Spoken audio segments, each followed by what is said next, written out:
Today I'm addressing those that have been in a relationship and ended it or recently ended it. Today I'm going to teach you about how to resonate with the fact that the reason the relationship failed is not all your fault, and the reasonings for the ending of the relationship aren't always true. There are sometimes out of anger or spite towards that ending of that relationship. According to research published in the Journal of Positive Psychology, it takes 11 weeks to feel better after a relationship ends. Interpersonal communication in relationships explains that how the relationship ends can impact how easy or not easy it is to get over an ex-partner. Most often, relationships end with a farewell address.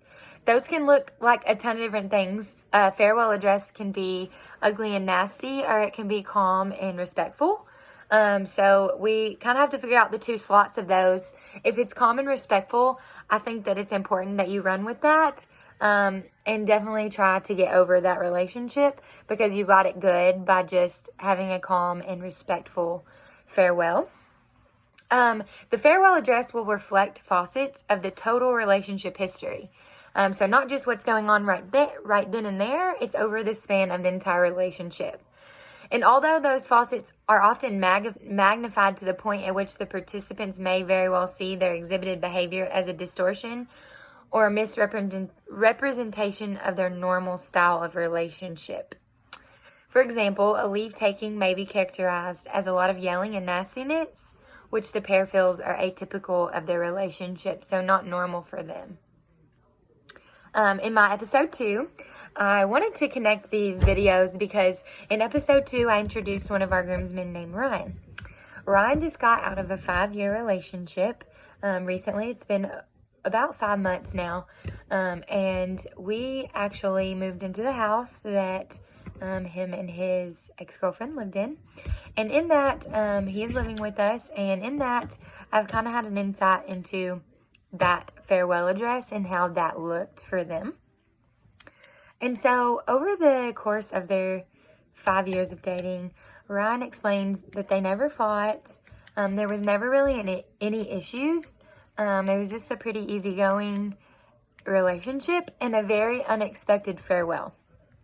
In that farewell, things were said by the girlfriend that Ryan did not make her feel important enough and did not include her enough. And Ryan found that surprising because none of that was ever brought up throughout the 5 years in the relationship. And so that just kind of brings in that it can reflect facets of the total relationship history. And sometimes those facets are often magnified to the point at which the participants may very well see exhibited behavior as a distortion or misinterpretation of a normal style.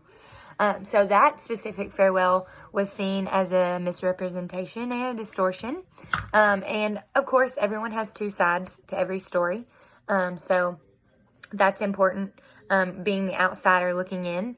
But it's also important to know that the misrepresentation of the relationship, you have to see the reality of it and understand that if you don't believe that's how you were in the relationship, then you need to look past the facets that are being explained as a problem in the relationship. And understand that that is not your fault, and that those representations and those explanations of failures are due to the fact that someone is just attempting to fare well.